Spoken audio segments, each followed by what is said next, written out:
Assalamualaikum warahmatullahi wabarakatuh. Waalaikumsalam warahmatullahi wabarakatuh. A'udzu billahi minasyaitonir rajim. Bismillahirrahmanirrahim. Alhamdulillahilladzi arsala rasulahu bil huda wa dinil haqq liyudhhirahu 'alad dini kullih wa kafa billahi syahida. Asyhadu an la ilaha illallah wahdahu la syarikalah wa asyhadu anna sayyidana Muhammadan abduhu wa rasuluh la nabiyya ba'da. Allahumma shalli wa sallim wa barik ala khairi khalqillah. Waalaikumsalam warahmatullahi wabarakatuh. Sayyidina wa habibina wa syafi'ina wa qurrati a'yunina wa maulana Muhammad Allahumma shalli wa khairil bariyah wa ala alihi wa ashabihi ila yaumil qiyamah. Amma ba'd. Ma'asyiral muslimin, saudaraku seiman, seagama, seakidah, segenap jamaah majlisul ilmi, jamaah pengajian rutin malam Ahad ba'da maghrib, Masjid Jami Al-Ikhlas, Komplek TNI AD Bumi Cibarusa Asri, RT 03 RW 07, yang seluruhnya saya hormati rahimakumullah wa hadakumullah wa hafizakumullah. Segala puji hanya bagi Allah. Salawat dan salam semoga tetap dilimpahkan selalu sampai hari kiamat tiba atas kekasihnya Allah, panutan kita, Nabi Agung, Nabi yang mulia, Nabi besar Muhammad Sallallahu Alaihi Wasallam, beserta seluruh keluarga beliau, para sahabat beliau, dan seluruh pengikut beliau yang tetap setia, yang tetap cinta kepada beliau, yang tetap istiqomah menjalankan segala perintah beliau, mengamalkan sunnah-sunnah beliau, juga melaksanakan ajaran Islam yang telah diajarkan oleh beliau.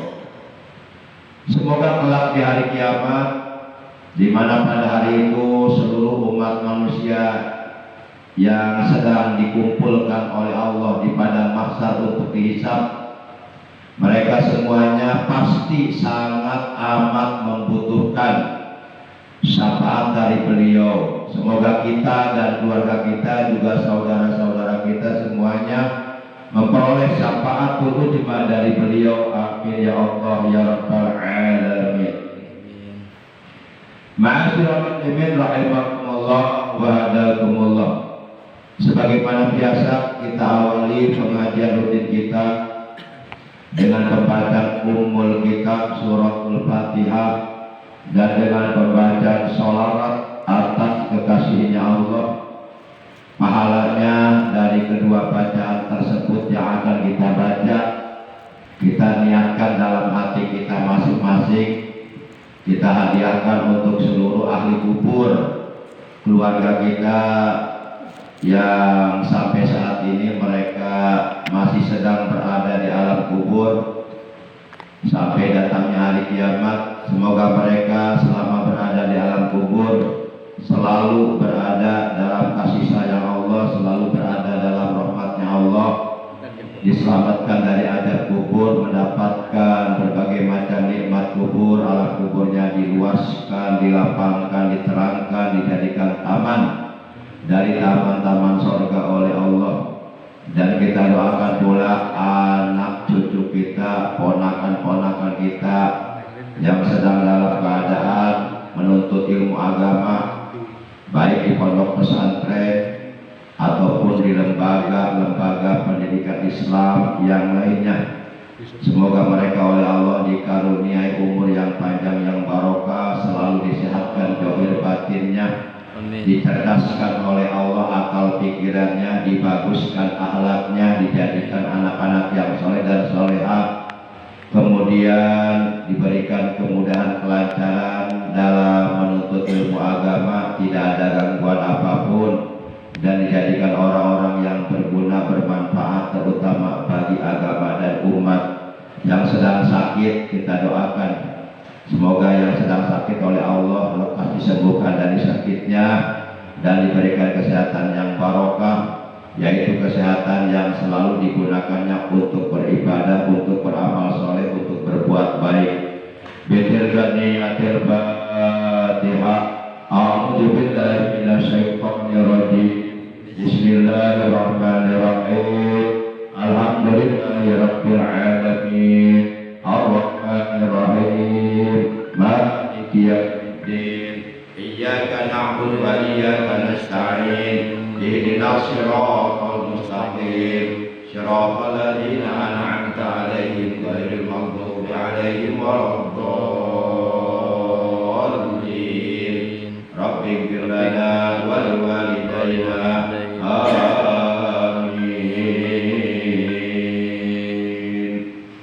Salatullah salamullah ala taha rasulillah. Salatullah salamullah ala yasin habibillah. Salatullah salamullah ala yasin habibillah.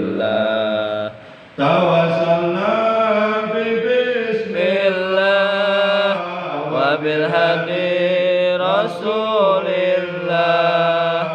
Tawassalna bismillah wa bil hadi rasulillah wa kulli mujahidin lillah bi ahlil badri ya Allah.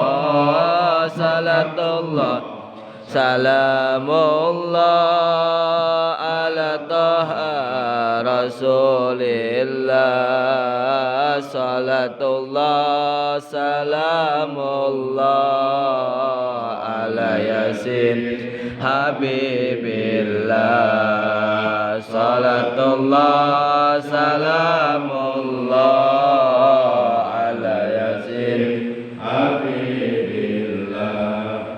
Ilahi sallimil ummah minal afati wan niqmah. Ilahi sallimil ummah minal afati wan niqmah wa min hammi wa min gumma bi ahlil badri ya Allah. Salatullah salamullah ala taha rasulillah.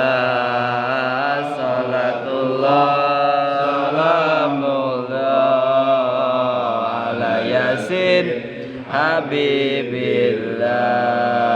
Salatullah salamullah ala yasin habibillah.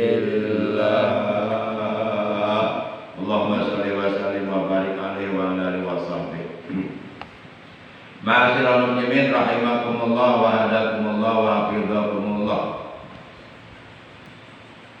Di dalam kitab Ihya'u Ulumuddin juz yang keempat halaman 331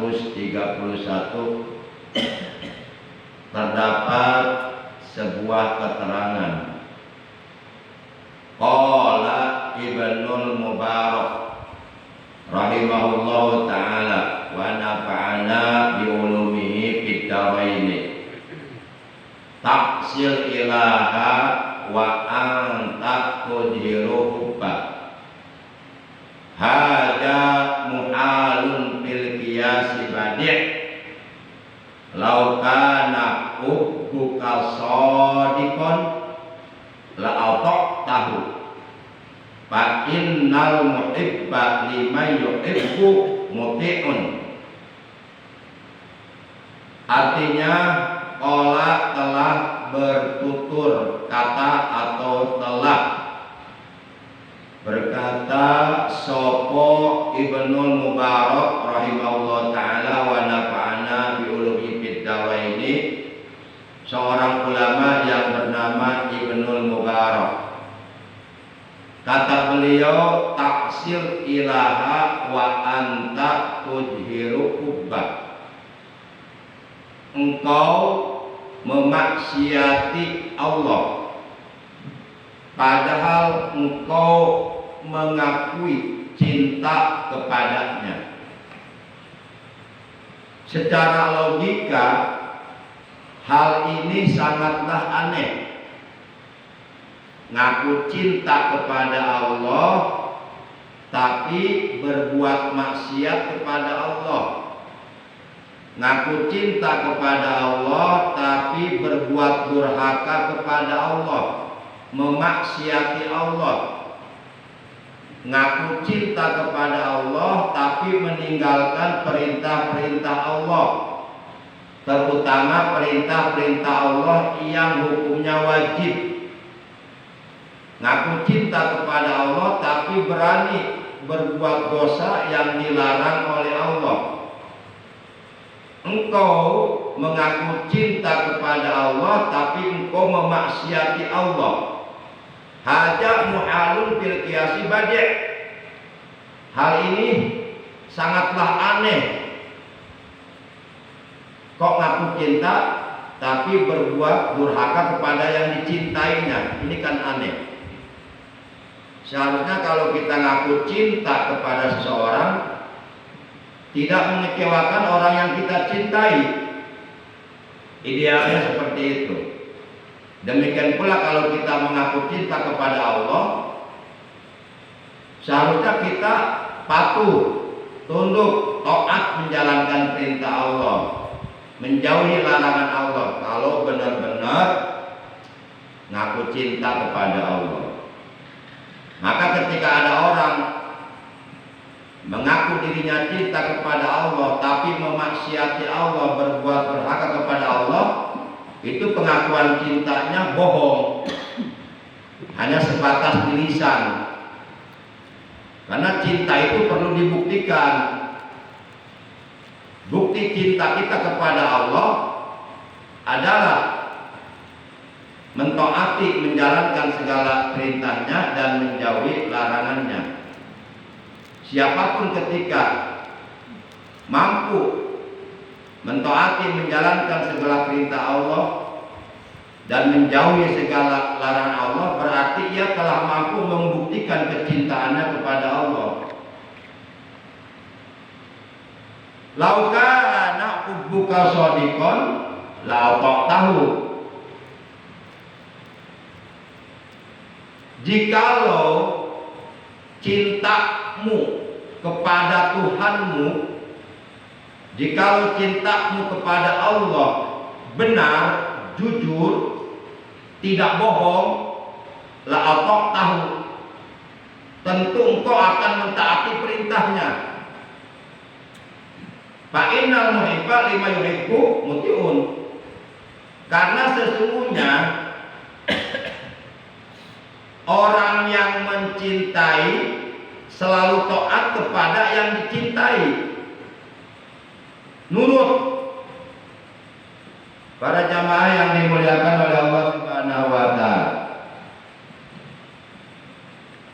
Artinya siapapun yang mengaku dirinya cinta kepada Allah dan ingin dicintai oleh Allah dan ingin mendapatkan rahmatnya Allah, ingin mendapatkan ridhonya Allah, ingin mendapatkan ampunan dosa dari Allah, maka ia harus berusaha, berupaya seoptimal mungkin, semaksimal mungkin untuk membuktikan kecintaannya kepada Allah. Salah satu di antara bukti cinta kita kepada Allah adalah menghiasi keimanan kita kepada Allah dengan ketakwaan kepada Allah, menyempurnakan keimanan kita kepada Allah dengan bertakwa kepada Allah. Bertakwa kepada Allah itu artinya wiqayatun nafsi min iqabillah bimtisali awamirillah wa jatinabi nawahihi. Jadi takut akan azab Allah di akhirat, takut akan siksaan Allah di neraka, sehingga ia berusaha untuk menjaga dirinya, memelihara dirinya zahir maupun batin dari perbuatan-perbuatan maksiat. Yang rasa takutnya kepada Allah itu dibuktikan olehnya dengan cara mentaati, menjalankan segala perintah Allah dan menjauhi larangan Allah. Nah, ini salah satu bukti cinta kita kepada Allah adalah bertakwa kepada Allah Subhanahu wa taala, patuh tunduk, taat menjalankan segala perintah Allah dan tidak berani melanggar segala larangan Allah. Para jamaah yang dimuliakan oleh Allah Subhanahu wa taala, adapun tanda cinta kita kepada Allah di antaranya sebagaimana Rasulullah Shallallahu Alaihi Wasallam beliau pernah bersabda,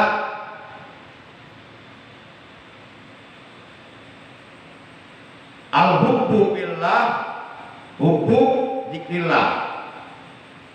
Alamatuhu billah, hubbu dzikrillah.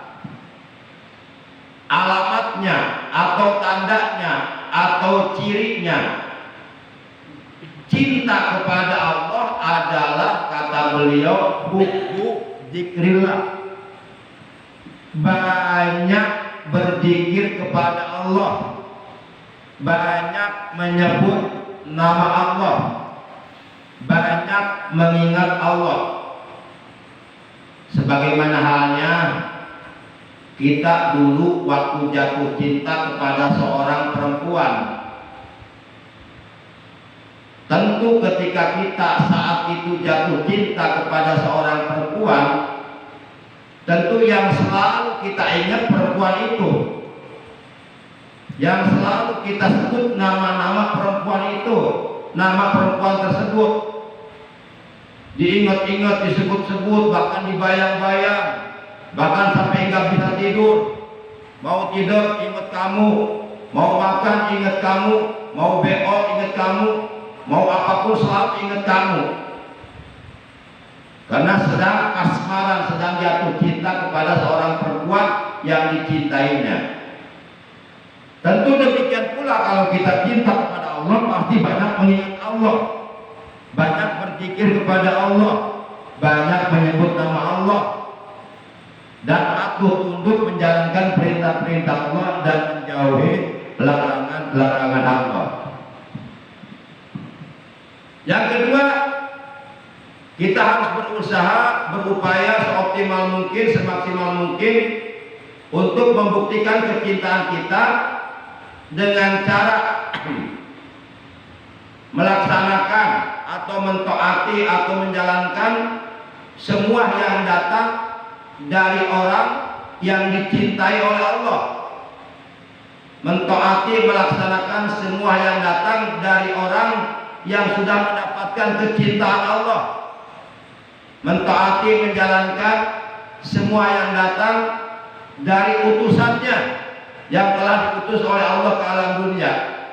Tidak lain, tidak bukan, beliau adalah baginda kita yang mulia tercinta, Nabi Agung, Nabi besar Muhammad Shallallahu Alaihi Wasallam.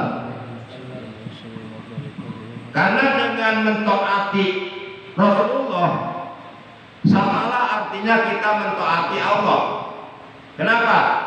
Karena seluruh apapun yang diperintahkan oleh Rasulullah itu semuanya berdasarkan perintah Allah. Rasulullah tidak berani memerintahkan sesuatu kepada umatnya tanpa ada perintah dari Allah. Demikian pula Rasulullah tidak berani melarang sesuatu dari umatnya tanpa ada larangan dari Allah. Artinya perintah-perintah beliau adalah perintah-perintah Allah. Juga larangan-larangan beliau adalah larangan-larangan Allah. Dengan mentaati perintah beliau samalah artinya kita mentaati perintah Allah, karena beliau adalah utusan Allah. Dengan menjauhi larangan beliau samalah artinya kita menjauhi larangan Allah. Karena apapun yang beliau perintahkan, apapun yang beliau larang, apapun yang beliau ucapkan, apapun yang beliau sabdakan, apapun yang beliau lakukan, itu semuanya tidak lepas berdasarkan wahyu Allah yang telah Allah wahyukan kepada beliau. Sebagaimana Allah menegaskan dalam Al-Quran, wa ma yantiqu anil hawa in huwa illa wahyun yuha. Dan tiadalah Rasulullah berkata atau berucap atau bersabda berdasarkan kemauan hawa nafsunya, tidak. In huwa illa wahyun yuha, akan tetapi sabda beliau adalah berdasarkan wahyu yang telah Allah wahyukan kepada beliau. Para jamaah yang dimuliakan oleh Allah Subhanahu wa taala. Sehingga dalam Al-Qur'an surat yang keempat, yaitu surat An-Nisa, juz yang kelima ayat 69, Allah memerintahkan kepada seluruh orang-orang beriman. Dalam ayat tersebut Allah telah berfirman, wa may yuti'illah wa rasulah fa ulaika ma'al ladzina an'ama Allahu 'alaihim minan nabiyyin was-siddiqin wasyuhada'i was-shalihin wa hasuna ulaika rafiqa. Kata Allah dalam ayat ini, dan barang siapa yang taat kepada Allah dan Rasulnya, menjalankan perintah-perintah Allah dan perintah-perintah Rasulnya, demikian pula menjauhi larangan-larangan Allah dan larangan-larangan Rasulnya, faulaika ma'al ladzina an'ama Allahu 'alaihim minan nabiyyin was-siddiqin wasyuhada'i was-shalihin. Maka mereka itu yang taat kepada Allah dan Rasulnya, menjalankan perintah Allah dan Rasulnya, menjauhi larangan Allah dan Rasulnya, mereka itu oleh Allah akan ditempatkan di dalam surga, dikumpulkan oleh Allah di dalam surga bersama para nabi, wasiddiqin dan para siddiqin, wasyuhada dan para syuhada, wassalihin dan orang-orang yang soleh, wa hasuna ulaika rafiqa, dan mereka lah sebaik-baik teman kita.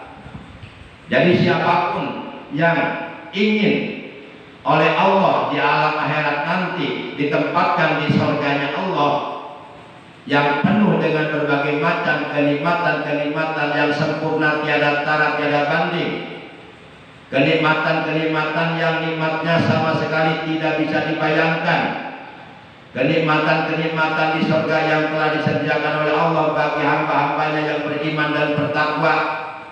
Kenikmatan itu belum pernah terlihat oleh mata, belum pernah terdengar oleh telinga, belum pernah tersirat di benak hati manusia. Sulit untuk dibayangkan seperti apa nikmatnya hidup di surga. Nggak perlu dibayangkan, nggak akan kebayang. Tapi dibuktikan dengan bertakwa kepada Allah, insya Allah kita akan bisa menikmati nikmatnya di dalam surga. Para jamaah yang dimuliakan oleh Allah Subhanahu wa taala, maka kalau kita ingin dikumpulkan oleh Allah di dalam surga bersama para nabi yang berjumlah 124.000 nabi, bersama para rasul yang berjumlah 315 orang rasul, bersama para siddiqin, para sahabat nabi, baik sahabat muhajirin maupun sahabat ansor. Kita nanti akan ketemu Abu Bakar Siddiq, Umar bin Khattab, Utsman bin Affan, Sayyidina Ali dan sahabat-sahabat yang lainnya, dan dikumpulkan oleh Allah bersama para syuhada, orang-orang yang mati syahid di medan perang seperti Sayyidina Hamzah yang dibunuh oleh orang kafir ketika perang Uhud, ditombak dari belakang dan dibelek dadanya, dikeluarkan hatinya, dimakan hatinya. Itu paman Rasulullah Sayyidina Hamzah, paling berani dalam medan perang, bisa mengalahkan 10 orang lawannya dengan satu pedang. Kemudian dikumpulkan bersama orang-orang soleh, bersama para aulia Allah, bersama orang-orang yang ma'rifat kepada Allah, bersama para ulama yang soleh. Maka syarat mutlak untuk bisa meraih itu tidak lain tidak bukan adalah dengan beriman kepada Allah dan bertakwa kepada Allah Subhanahu wa taala. Kita sudah punya modalnya iman. Iman itu modal. Tapi kalau hanya iman saja, tidak dihiasi dengan ketakwaan kepada Allah, itu nggak akan mendatangkan keuntungan. Baru punya modal, baru punya uang 1 juta, tapi uang 1 juta tersebut belum dimanfaatkan untuk berdagang, nggak akan datang keuntungan. Ya 1 juta ya tetap 1 juta, tidak bertambah kalau disimpan.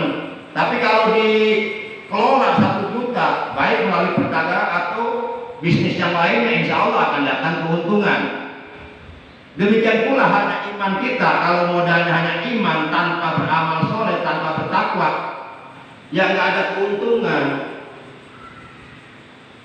Maka siapapun yang ingin keimanannya sempurna, mau tidak mau keimanannya harus disempurnakan dengan bertakwa kepada Allah Subhanahu wa taala. Kalau ibarat di dalam tubuh, iman itu ibarat tubuhnya, belum pakai pakaian, belum pakai baju, masih telanjang, kan belum sempurna. Nah, supaya kita kelihatan sempurna, ya pakai baju. Semakin bagus bajunya, semakin kelihatan sempurna. Nah, hal ini sebagaimana diterangkan dalam kitab Syu'bul Iman.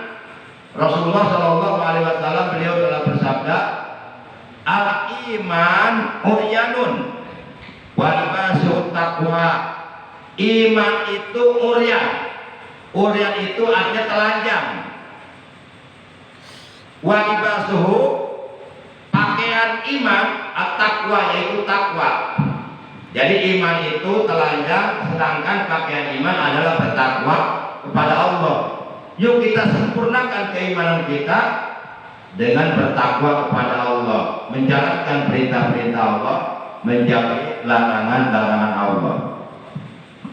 Kalau umpama ada orang beriman tapi masih ogah-ogahan, umpama masih malas-malesan, masih belum mau menjalankan perintah-perintah Allah, masih suka melanggar apa-apa yang dilarang oleh Allah, yang diharapkan oleh Allah, berarti orang tersebut imannya belum sempurna. Diibaratkan orang masih telanjang, belum berpakaian.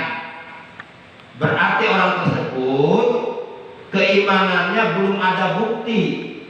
Karena iman kepada Allah itu harus dibuktikan. Nggak cukup mengaku saya beriman tapi nggak ada bukti, harus dibuktikan. Karena definisi iman itu sendiri, pengertian iman itu sendiri adalah iqraru bil lisan wa tasdiqum bil qalbi wa amalu bil arkan.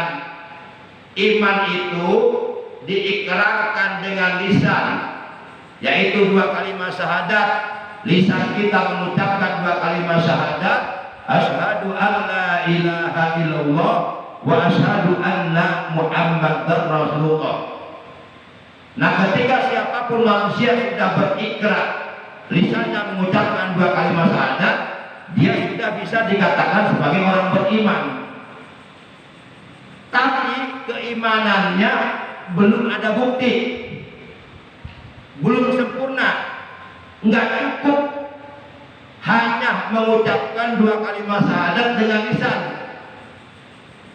Maka setelah kita mengucapkan 2 kalimat syahadat yang mengandung arti aku bersaksi, aku mengiktikadkan di dalam hatiku, aku meyakini di dalam hatiku, aku mengimani di dalam hatiku, aku membenarkan di dalam hatiku bahwasanya tidak ada Tuhan yang berhak disembah dengan hak kecuali Allah, dan bahwasanya Nabi Muhammad adalah utusan Allah.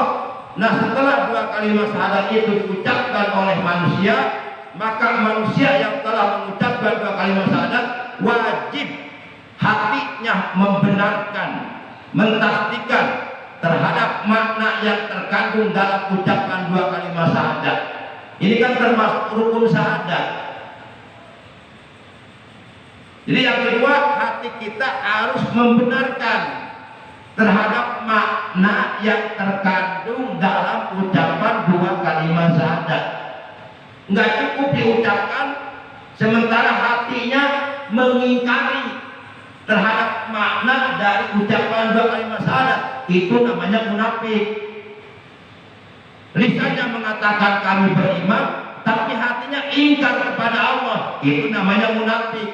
Keimanan yang seperti ini nggak sah imannya, ditolak oleh Allah. Itu yang kedua.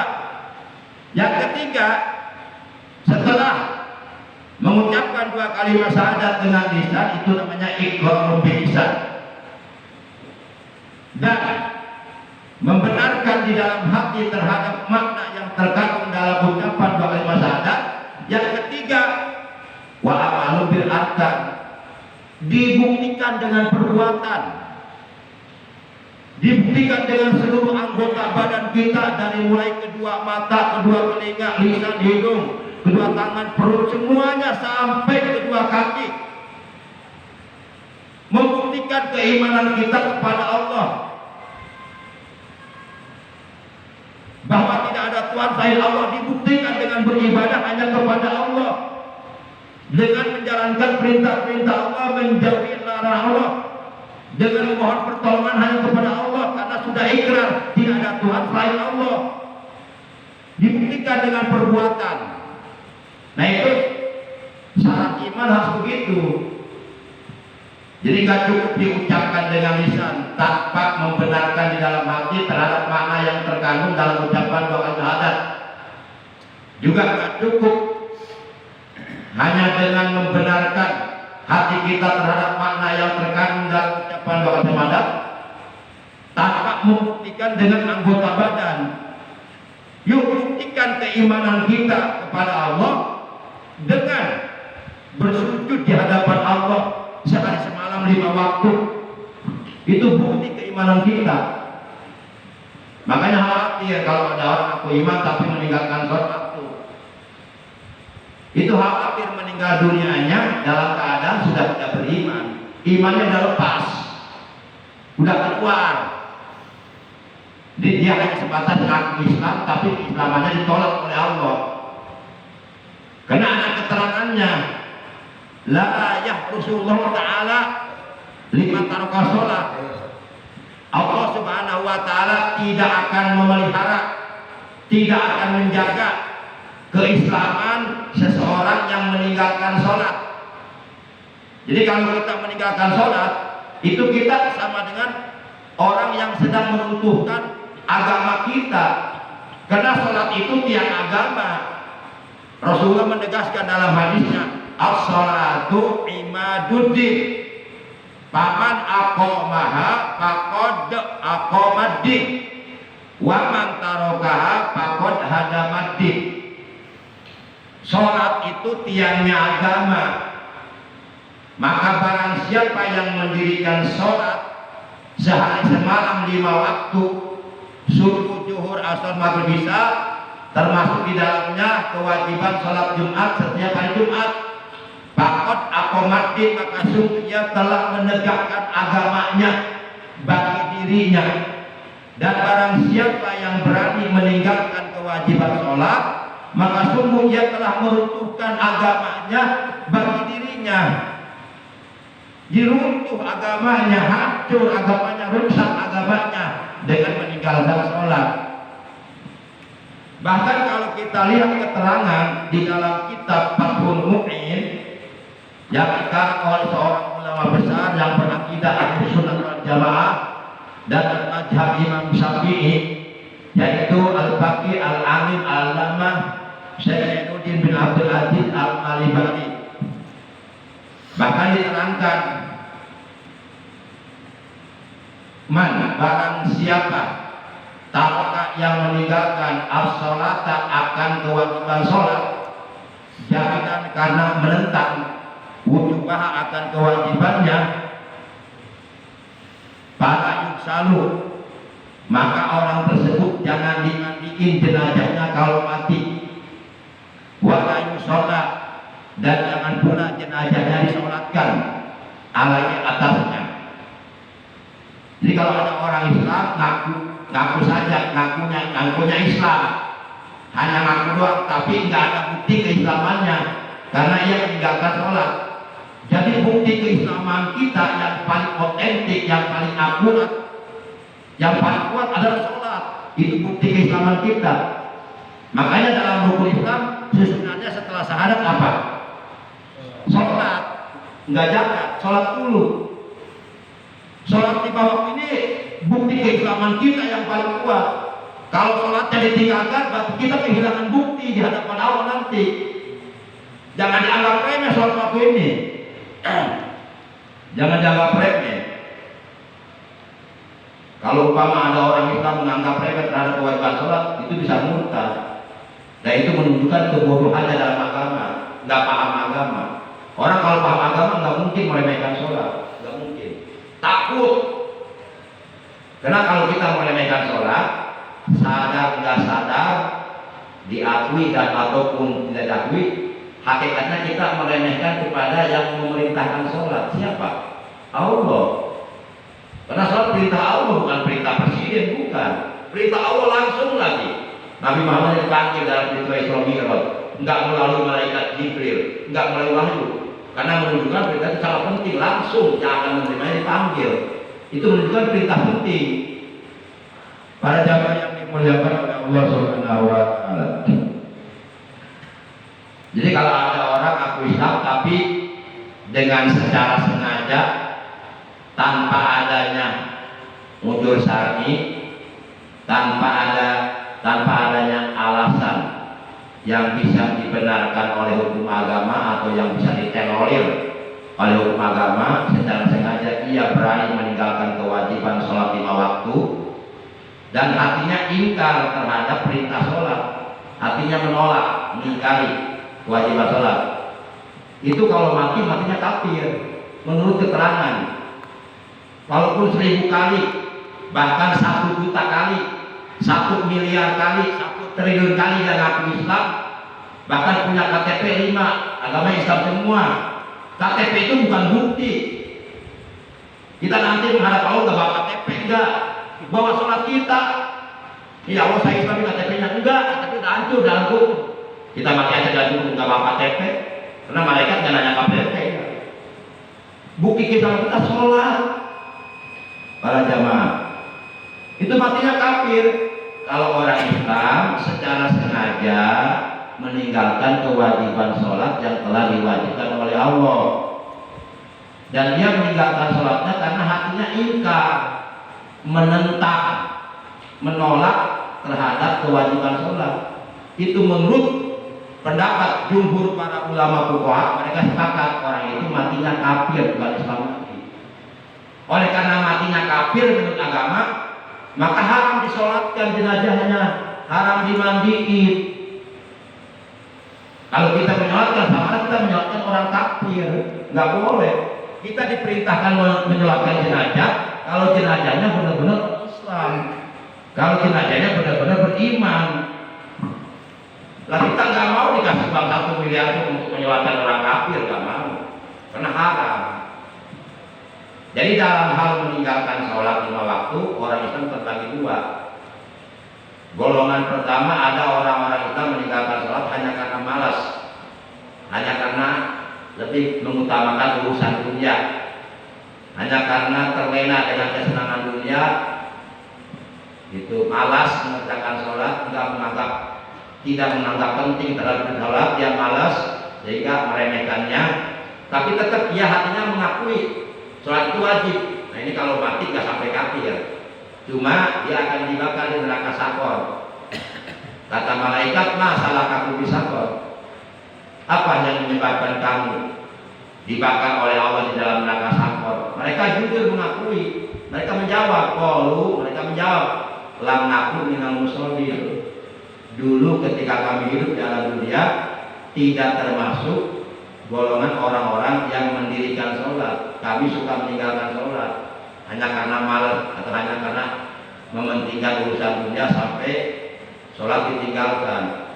Enggak sampai kafir, karena dia hatinya masih mengakui sholat itu wajib, cuma dia malas aja.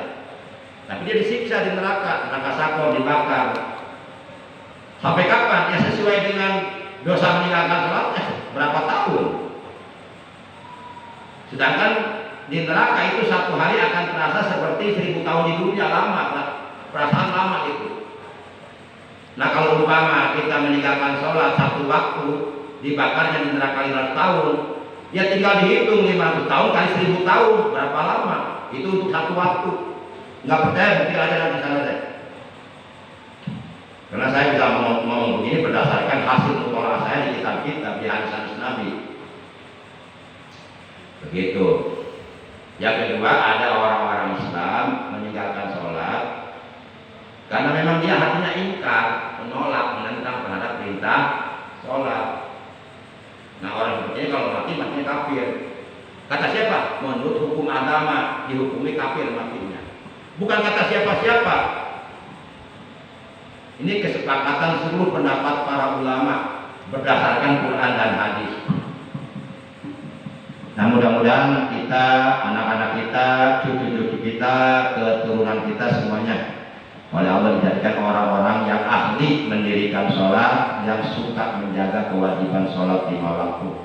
Makanya jangan lupa setiap selesai sholat berdoa kepada Allah dengan doa Rabbi ja'alni muqimas sholat wa min dzurriyyati Rabbana wa taqabbal doa.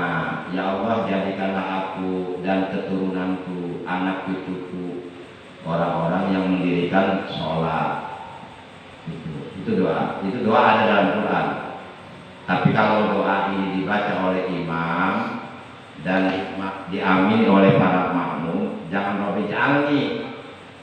Kalau Rabbi ja'alni itu berarti itu yang mutakalim wadah, menunjukkan untuk diri sendiri, si mutakalim, pelaku, objek. Tapi oleh karena diamini oleh malam belakang supaya makmum juga kebagian doa yang dibaca oleh imam, maka yang mutakalim wadahnya diganti dengan nun mutakalim al-ghair. Robbi jadi Robbana. Kalau Robbi kan Tuhanku, tapi kalau Robbana Tuhan kami, beda. Robbana ja'alna muqimas sholati wa min dzurriyyatina Robbana wa taqabbal doa. Demikian kami kita malam ini, kurang lebihnya mohon maaf. Terima kasih atas kehadirannya, atas perhatiannya.